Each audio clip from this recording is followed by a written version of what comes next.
The Krell Queen stood in the command center of her massive battleship, looking down at the blue planet below. Her four eyes focused on the surface with cold interest. She had conquered over 300 worlds.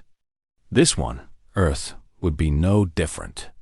Her species, the Krell, were tall and powerful. Their skin was hard like armor. They had ruled the galaxy through strength and force for 10,000 years. The Queen felt nothing for other species. They were weak. They broke easily. They served or they died. That was the way of the Krell. On Earth, the military detected the ship the moment it entered the atmosphere. Colonel Nathan Hayes sat in the command center at Fort Campbell, staring at the radar screens. Red blips filled the display. His hands were steady, but his mind raced. An alien ship. A real alien ship. No human had ever seen anything like this before. Hayes was 53 years old. He had served in the military for 30 years. He had seen many wars, but nothing like this. He looked at his team. They were young, scared, uncertain. One officer, Captain Linda Brooks, stood beside him. Her face was pale. "What do we do, sir?" she asked. Hayes took a deep breath. "We try to talk to them first. We do not fire unless they fire on us. Clear." Within minutes, Hayes stood in an open field with a small team of soldiers behind him. Above, the Krell ship hung in the sky like a dark cloud. It was massive. It blocked out the sun. Hayes held a radio in his hand. His voice was calm when he spoke. "This is Colonel Nathan Hayes of the United States military. We come in peace. We wish to talk." The radio crackled. A voice came through, not in English, but Hayes heard it in his mind. It was the Queen's voice, translated by Krell technology. Her words were simple and direct. "I am the Krell Queen. You will surrender this world to me now. Your people will serve the Krell Empire, or they will die. You have 1 hour to decide." Hayes did not lower his radio. "We will not surrender. But we ask for a meeting. Let us talk about this. Maybe there is a way we can both benefit from peace." There was a long silence. Then the Queen spoke again. "Very well. I will send a shuttle. You will come alone." The shuttle descended fast, kicking up dust. Hayes climbed inside. The door sealed behind him. The ship was cold and smelled strange. The inside was gray metal and tubes. Lights blinked on the walls. Hayes sat in a metal chair and waited. The shuttle docked inside the main ship. Hayes walked out into a huge chamber. The walls were high. The air was thin and cold. At the far end of the chamber, a hologram appeared. It was massive. The Queen's head filled most of the space. Her face was not human. Her skin was dark and smooth. Her eyes were large and black. Her mouth was a thin line with no smile. "I am before you," the Queen said in Hayes's mind. "You are the leader?" "I am," Hayes answered. "You know you cannot win?" The Queen asked. "I know we are outmatched in technology and numbers," Hayes said. "But we can fight. We will fight. Before you take this world, many of your soldiers will die. Is that what you want?" The Queen's hologram did not move. But then something changed. A small figure entered the chamber. Hayes did not notice it at first. Then he saw a child. A boy. He was no more than 7 years old. His name was Lucas. He had come to the military base that morning to visit his mother, Catherine, who was a scientist there. When the alarm sounded, Catherine had left Lucas with a junior officer. But Lucas was curious. He had wandered away. He had found the shuttle bay. He had seen Hayes board the shuttle. He had hidden inside. Now he stood in the chamber with the Queen's hologram above him. Lucas was not afraid. He did not understand what he was looking at. He just saw a big face in the sky. He did not know what an alien was. He did not know he was in danger. He walked closer to the hologram. He looked up at the Queen's huge face. Then he did something that no one expected. He raised his small hand. "Hi," he said. "My name is Lucas. What is your name?" The Queen's hologram froze. No human had ever done this before. No human had ever approached her without fear. No human had ever tried to be friendly. The Krell did not understand friendship. They did not understand kindness. The Queen had conquered worlds and killed billions. No one had ever greeted her with a simple hello and a wave. Hayes saw the boy, and his heart stopped. He moved to grab Lucas, but something made him stop. The Queen's voice came again. This time, it was different. Not angry, not cold, almost confused. "You do not fear me?" The Queen asked Lucas. "No," Lucas said. He smiled. "You look interesting. Are you a friend?" The Queen's hologram changed. For just a moment, something in the image seemed softer. The Queen had never had a friend. She had had subjects. She had had servants. She had had enemies. But never a friend. "You are young," the Queen said to Lucas. "I am 7, Lucas said. "I am the youngest in my class. Everyone is always bigger than me. But that is okay. I like making new friends."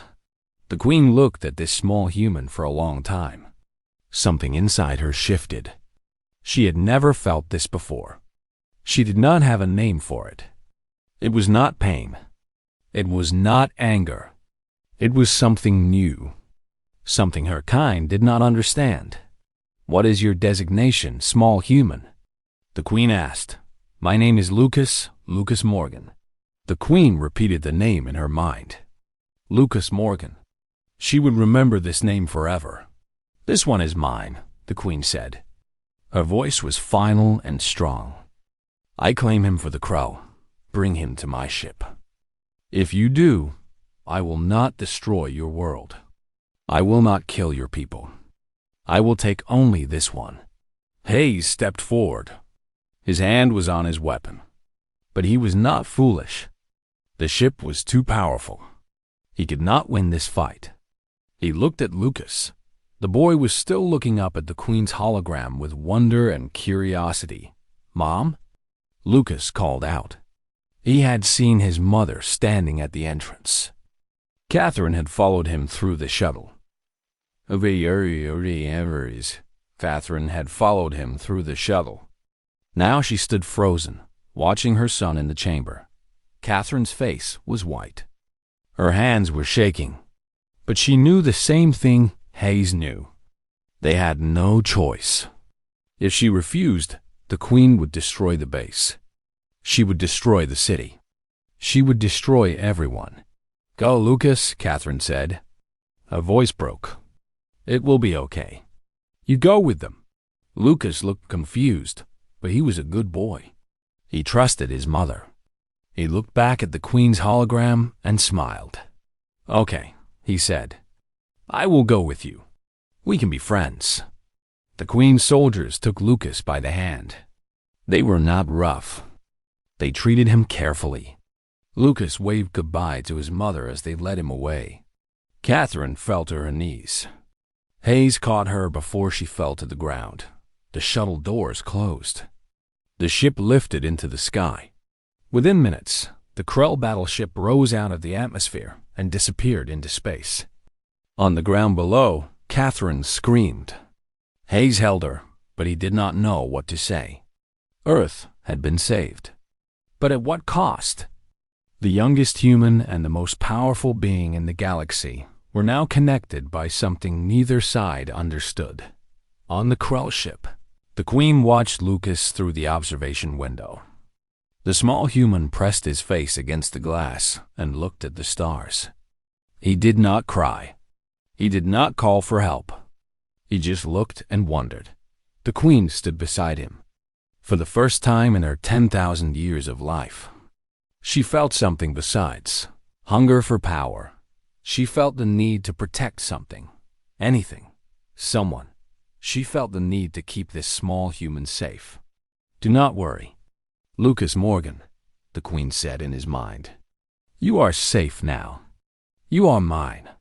And Lucas looked up at her and smiled. Lucas had been on the Krull ship for 3 days. The chamber they had given him was large and empty. The walls were smooth gray metal. The air was cold. The light came from panels in the ceiling that never turned off. There was a bed made of something hard like plastic. There was a table. There was water that tasted like metal. But there was no window. There was no way to see outside. There was no way to see home. The Queen visited him every few hours. She studied him like a scientist studies an insect. She asked him questions through the speakers in the wall. She watched him eat. She watched him sleep. She watched him walk in circles, trying to stay warm. Lucas did not understand why he was here. His mother had told him to come. So he came. He was a brave boy, but he was still just 7 years old. He missed his mother. He missed his home. But he did not complain. He waited down on the 4th day. The Queen came to the chamber in person. Not as a hologram. In her real body. She was enormous. She stood over 12 feet tall. Her skin was hard and dark. Her forearms moved slowly and carefully. Her 4 eyes looked down at the small human. Lucas was not afraid. He stood up from the bed and looked at the Queen. "You came," he said. "I knew you would. You said we could be friends." The Queen's mouth moved. It was not a smile. The Krell did not smile. But it was something new. Something that had never happened to her before. "I do not understand friendship," the Queen said. Her voice was in Lucas's mind. It did not come from her mouth. "It is easy," Lucas said. "Friends like each other. Friends help each other. Friends do not hurt each other." "Do not hurt," the Queen repeated. "I hurt many things. Many beings. Is that wrong?" Lucas thought about this. He was 7, but he was smart. He understood that this big alien had done bad things. But she was asking if it was wrong. That meant something inside her could change. "You hurt them because you did not know them," Lucas said. "When you do not know someone, you are scared of them. When you are scared, you hurt them so they do not hurt you first. But when you know someone, you do not have to be scared." The Queen was silent for a long time. She moved one of her 4 arms. She extended it toward Lucas. Her hand was huge. Her fingers were long and hard. She touched his head very gently. "You are not scared of me," the Queen said. "No," Lucas said. "You have kind eyes." The Queen's 4 eyes blinked. No one had ever called her kind before. No one had ever used that word about her. It did not make sense to her. But the feeling it gave her was good. Back on Earth, Colonel Hayes was working on a plan. He had called together the smartest people in the military. He had called the president. He had called scientists. They all knew the same thing. The Krell ship was too powerful. They could not fight it. They could not win. But Hayes had an idea. He had learned from the Queen's message that she was spending all her time with Lucas. She was not leading her fleet. She was not attacking other cities. She was focused on one small human boy. "If the Queen cares about the boy, she has a weakness," Hayes said to his team. "We need to find out why. We need to understand what is happening in that ship." Captain Linda Brooks was one of the best engineers in the military. She had an idea. "We can send up a probe," she said. "A small one. Something they will not notice. We can hack into their communication systems. We can see what is happening up there." Hayes approved the plan. That night, a small probe was launched into space. It was shaped like a piece of space debris. The Krell sensors did not detect it. It docked with the underside of the Queen's ship. Within hours, Captain Brooks had access to the ship's cameras and communication lines. What she found was shocking. The queen was not hurting the boy. She was talking to him, teaching him about the Krell, teaching him about her people. The queen was playing games with Lucas, games that the Krell did not usually play, games that were just for fun, games that were pointless but made Lucas smile. "This is not what I expected," Brooks said to Hayes. "What do you mean?" Hayes asked. "The queen is not treating him like a prisoner," Brooks said. "She is treating him like a mother would treat a child, or a friend would treat a friend." Hayes stared at the screen. He was watching the queen and Lucas sit together in a large chamber. The queen had brought Lucas a small pet from somewhere on the ship. It looked like a small furry creature with too many legs. Lucas was petting it. The queen was watching Lucas dot, but then something changed on the screen. The queen's soldiers came running. The door to the chamber burst open. A tall Krell soldier came in. His name was Vextol. He was a general in the Krell military. He looked at Lucas with eyes that showed no kindness. "My queen," Vextol said, "the council demands your attention. There is a war that needs your command. The humans below have not surrendered. There is still resistance. We should destroy them all. We should make an example of this world." The queen stood up. She was very tall when she stood. Her shadow covered Lucas completely. "No," the queen said. Vextol's face showed surprise and anger. "My queen, you cannot refuse the council. Your duty to the Krell Empire comes before everything. You are our leader." The queen looked at Lucas. The small boy was looking up at her. His eyes were not scared. They were trusting. "There will be no more attacks," the queen said. "This world is under my protection. Anyone who attacks it will answer to me." Vextol stepped back. His mouth opened, but he said nothing. He had never heard the queen speak like this. She had never refused the council. She had never put anything before the Krell Empire. "You are making a mistake, my queen," Vextol said quietly. Then he turned and walked out of the chamber. After he left, the queen bent down. She looked at Lucas with all four of her eyes. Her large hand came down and gently touched his hair. "I will not let anything happen to you," the queen said. "You are mine. I will protect you always." Lucas smiled. He did not know what was happening. He did not know that the queen was changing.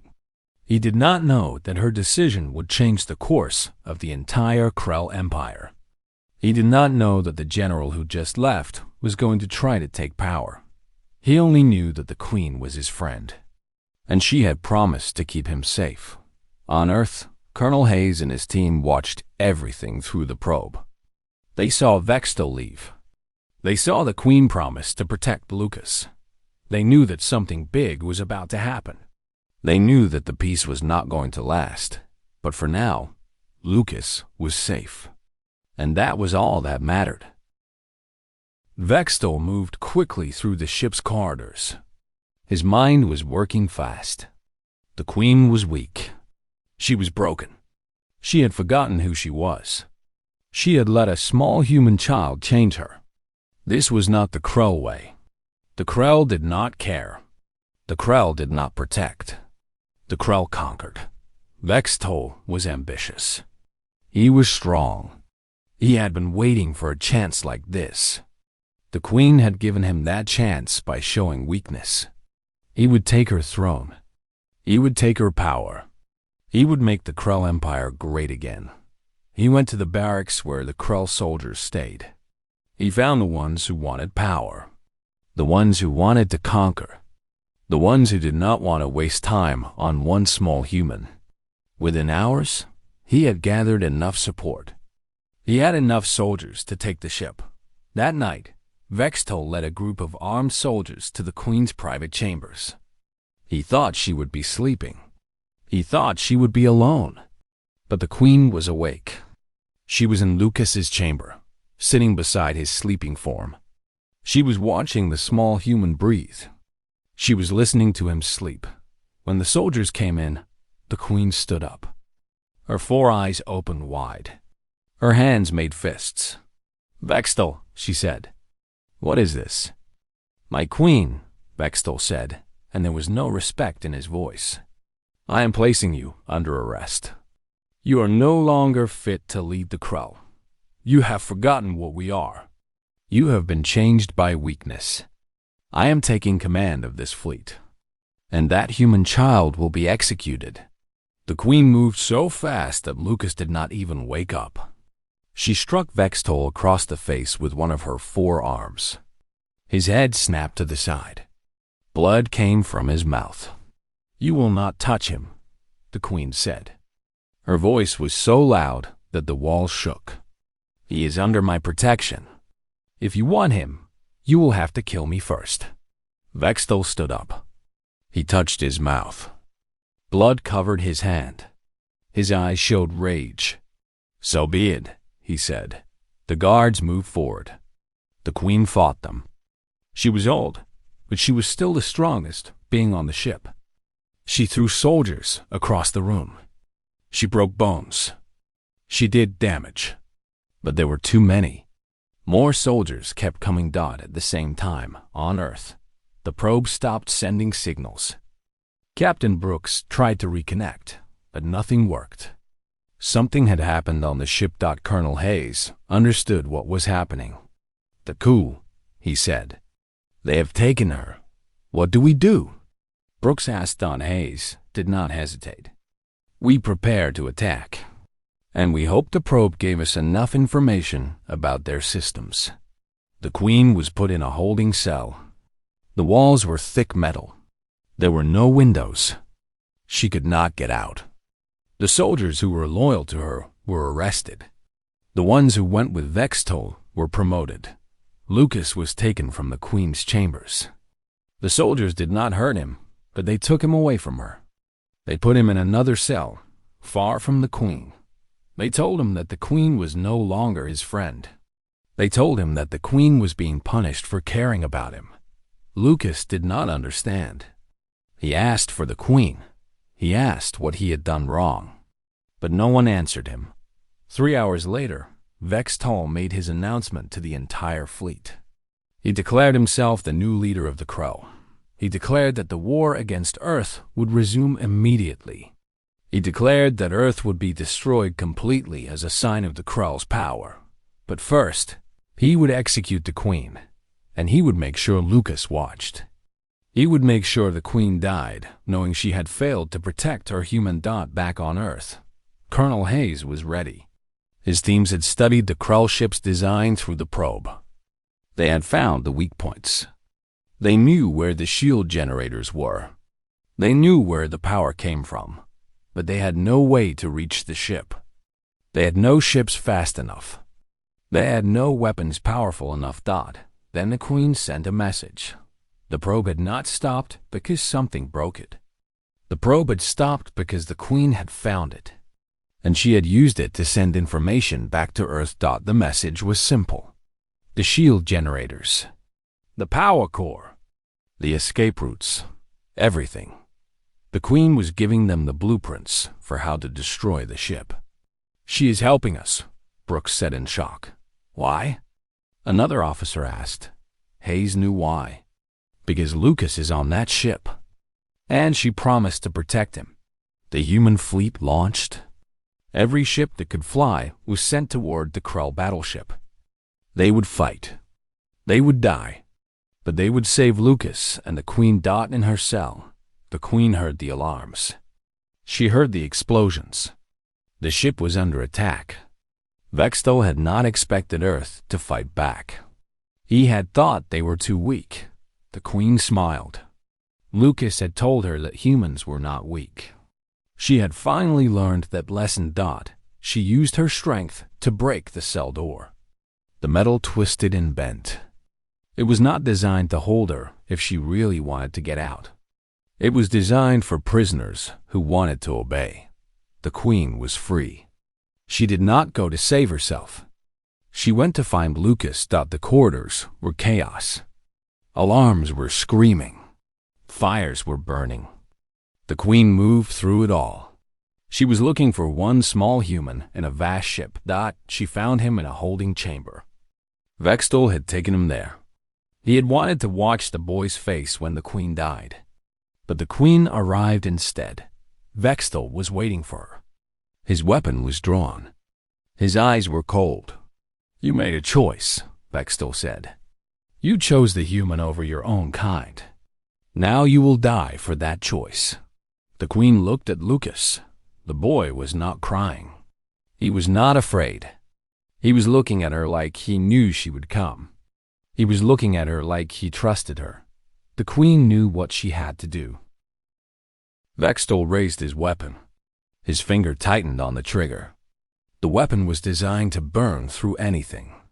Even a Krell's armor would not stop it. But the weapon would also destroy Lucas. That did not matter to Vextol. The boy was a tool, a weakness that had to be removed. The queen moved in front of Lucas just as the weapon fired. The beam hit her in the chest.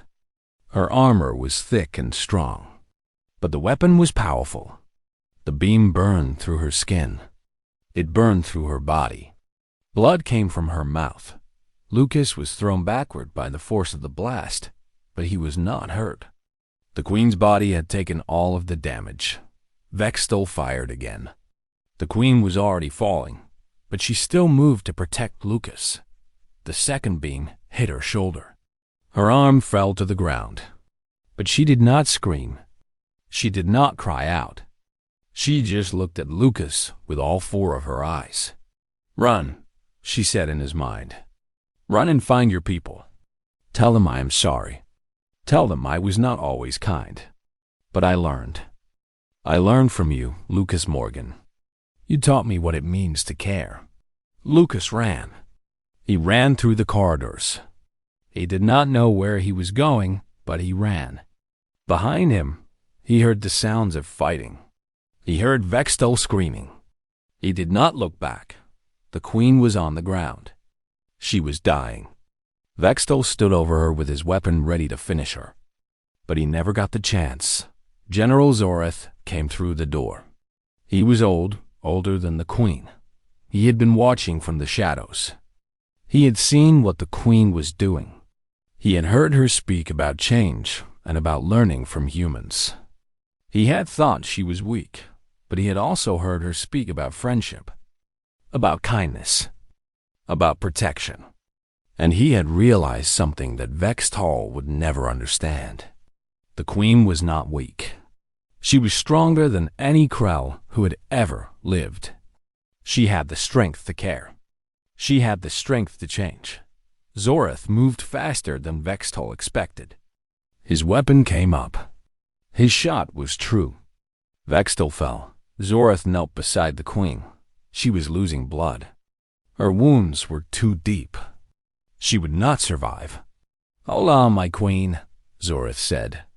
"We will get you help." The queen's eyes focused on him. She tried to smile. "No, Zoreth. It is too late. But Lucas is safe. That is all that matters. You will lead our people now. You will lead them toward something better. Toward peace with the humans. Will you promise me this?" Zoreth bowed his head. "I promise, my queen." "Good," the queen said. And then she was gone down above. The human fleet was winning the battle. They had destroyed the shield generators. They had damaged the power core. The Krell ship was falling toward Earth. Vextol's soldiers were running and hiding. There was no one giving them orders anymore. There was only chaos.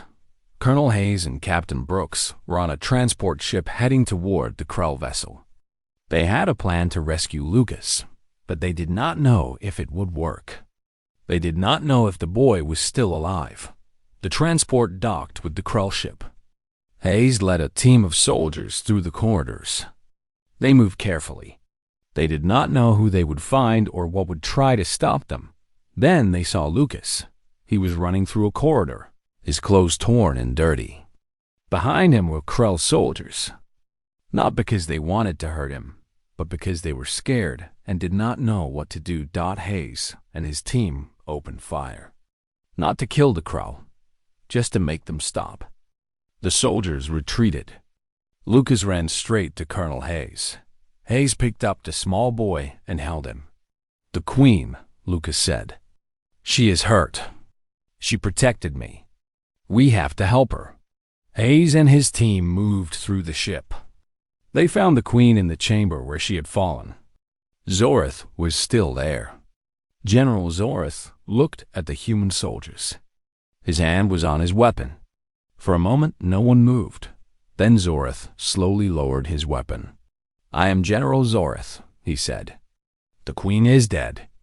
She died protecting your child. I am taking command of the Krell fleet. I have a message for your people. The war is over. We will no longer attack Earth. The Queen showed us a better way. We will follow her example." Hayes did not believe it at first, but he knew something was different. Something had changed on this ship. Something the Queen had started when she decided to care about one small human boy. "We accept your offer of peace," Hayes said. Zorith nodded. "The Queen's body will go with you. She will be buried on your world. She died for peace. She should rest on the world she died to save." The Queen's body was placed carefully on the transport. Lucas sat beside her. He held her large hand, even though it was cold now. He did not cry. He just sat there and talked to her, telling her about home, about his mother, about all the things they would have done together if things had been different. The transport took off. It left the Krell ship behind. The Queen's battleship was crippled and falling, but it did not crash into Earth. Zorith had managed to steer it away before he let it fall dead as the transport descended toward Earth. Lucas looked up at the stars. He looked at the Krell ship high above, falling slowly out of the sky. He closed his eyes. "Thank you," he said silently to the Queen. "I will tell everyone about you. I will tell them you were not a monster. I will tell them you were my friend."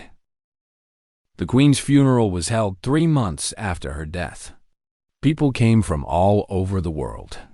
Scientists came. Military leaders came. Politicians came. Ordinary people came. They wanted to see the alien who had died to save humanity. The Queen's body was placed in a stone structure. The Krell and humans had worked together to build it. It was in a large park near the coast. There was an ocean view. Humans said the Queen would have liked that. Colonel Nathan Hayes gave a speech. He talked about the moment he met the Queen. He talked about how her first decision was to kill all humans or to make peace. He talked about how one small boy had changed her mind forever. Catherine Morgan stood beside the stone structure. Her eyes were red from crying. She was looking at a photograph of the Queen and Lucas playing together. In the picture, the Queen was holding a small fruit. Lucas was reaching up trying to grab it. The Queen was looking at the camera. Her face was calm, but there was something in her eyes that showed she was happy. After the funeral, there was a celebration. It was not sad. The Queen had told Lucas that Krell did not believe in sadness. They believed in strength and honor. She had asked him not to cry when she died. She had asked him to celebrate her life instead. Music played. People danced. Krell soldiers who had stayed on Earth to help with the peace treaty danced with humans. General Zorith stood with Lucas and Catherine. He was very tall, and he looked strange to human eyes. But no one was afraid anymore. "Your son is a remarkable human," Zorith said to Catherine. "Thank you," Catherine said. The Queen was remarkable too. Lucas loved her very much. "Yes," Zorith said. She loved him too. That was the greatest strength she ever showed. Over the next year, many things changed. The Krell and humans began trading. The Krell shared technology. Humans shared food and art and music. A space station was built in Earth's orbit. It was a place where both species could meet and talk and work together. Lucas became the youngest ambassador to the Krell Empire. He did not go to the Krell worlds yet. That would come when he was older. But he helped teach humans about Krull culture. He helped teach Krull about human culture. He became famous around the world. But he never forgot the Queen. When he was 10 years old, a new monument was built. It was in the same park where the Queen was buried. The monument was made of stone. On top of it was a statue of the Queen and Lucas together. The Queen had her hand on Lucas's head. Lucas was looking up at her with a smile. The inscription on the monument said, "Here lies the Krull Queen who learned to love. Here stands the human child who taught her." Together, they showed that friendship can exist between any beings, no matter how different they are. Through her sacrifice, she gave us peace. Through his kindness, he gave her purpose. When the monument was revealed, Lucas stood with General Zorith. They placed their hands together on the base of the statue. It was a gesture of peace. It was a gesture that meant respect and honor and friendship. The cameras flashed. The news traveled to every part of the world. They even sent the image to the Krull homeworlds. Zorith had changed the Krull Empire. He had ended the wars. He had opened the borders. He had made his people understand that strength was not just about conquering. Strength was about choosing to do the right thing. Strength was about caring for others. Strength was about being brave enough to change. And all of it had started because a queen had met a small boy who said hello. Years later, Lucas would become a scientist. He would study other alien species. He would help humanity explore space. But he would never forget the queen who saved him. Every night, he would look at the stars and talk to her. He would tell her about his day. He would thank her for everything she had done. The galaxy was changing. More species were meeting. More friends were being made. Wars were ending. Peace was growing. And it had all started with the Queen's decision to protect one small human child. Lucas was walking through the park one evening when he was 20 years old. He was walking alone.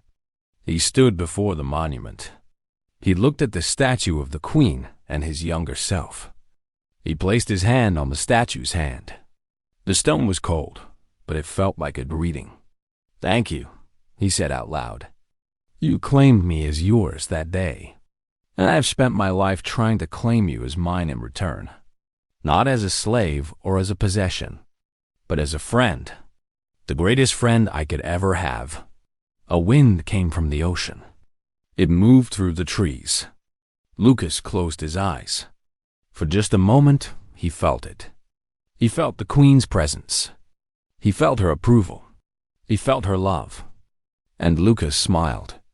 He looked up at the stars that the Queen had loved, the stars that she had explored, the stars that she had finally learned to see as a place for peace, not conquest. "Goodbye," he whispered. "I will carry what you taught me forever, and I will teach others. I will make sure the galaxy remembers who you were, not as a conqueror, but as someone who loved." The wind carried his words away into the night. Above, in the vast darkness of space, the Krull homeworlds were changing. More peace, more friendship, more understanding. And it had all started with one queen who learned to care, and one boy who taught her how to love. The end.